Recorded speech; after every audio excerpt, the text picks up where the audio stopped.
The story was set in 1920, a feudal time of polygamy. Song Lian, a 19-year-old college student, had to drop out of school due to money shortages. After her father's death, she was forced to marry a 50-year-old man of means as his fourth concubine. At first, Song Lian showed contempt for feudal rituals. On the day of the wedding, she walked into her husband's house instead of traditional wedding palanquin and wore a black and white uniform instead of a traditional red dress.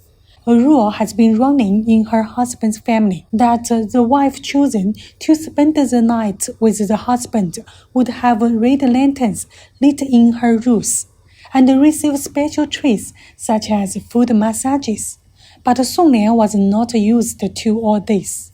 After some time, Song Lian began to desire the lanterns in her room to be lit. However, she had not the right to choose, but to wait for her husband's decision. She even faked pregnancy to compete with the other concubines to win her husband's favor and company. Soon, Song Lian identified with the patriarchal society, where women don't possess independent personalities, and their behavior and identity are dominated by the husband. 我就是不明白，在这个院里，人算个什么东西？像狗，像猫，像耗子，什么都像，就是不像人。In this clip, the type of people that Song Lian talks about is more of a reference to women in a patriarchal society. Women were other rather than a person. This is an expression of the discourse power of men in feudalism in China. The story took place in the years of the anti-Japanese War of 1930 to 1940, when feudalism bestows parents to arrange marriages for their children. Jewel was married to a seriously ill leper by her father in exchange for a decent bride price. Soon after, Jewel became a widow. During that time, Western thoughts began to take root in China, such as the Marxist theory of the proletariat, the monogamous marriage system, and the freedom of love, waking up to an idea of female independence. Jewel began to rebel against the normative power of feudal marriage by bravely pursuing love with her palanquin bearer, Yu Zhang.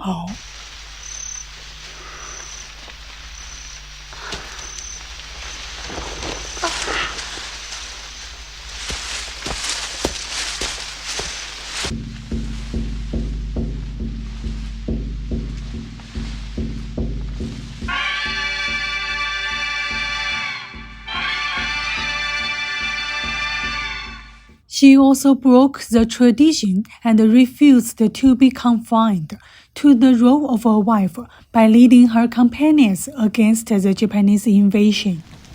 是男人，把这酒喝了，天亮，把日本人汽车打了，给罗汉大哥报仇。Jewel rebels against the constraints of marriages and the control of man's discourse under patriarchy. This story happened in 1970 to a student from a city named Jinqiu. Jinqiu went to the countryside with her classmates to collect materials for textbook composition and fell in love with a man named Lao San. It was a time of monogamy, of freedom of love. In 1950, the marriage law of the People's Republic of China dictated the abolishment of feudal marriage and the legal requirement of monogamy. After a long period of patriarchy and male domination, Chinese women began to be free from oppression and to gradually have a social discourse in marriage and love. 我不反对自由恋爱，但是不允许静秋早恋。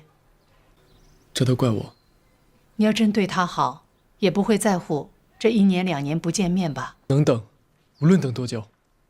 Women in this era could choose the man they love and marry, and they could have both a marriage and a career. China's marriage institution and people's view of love have evolved from polygamy to monogamy, from obedience to resistance, from resistance to freedom, and from passive acceptance to active choice. This is the result of both the transformation of social structures and the evolution of cultural concepts. This is also the consequence of the social development and civilizational progress.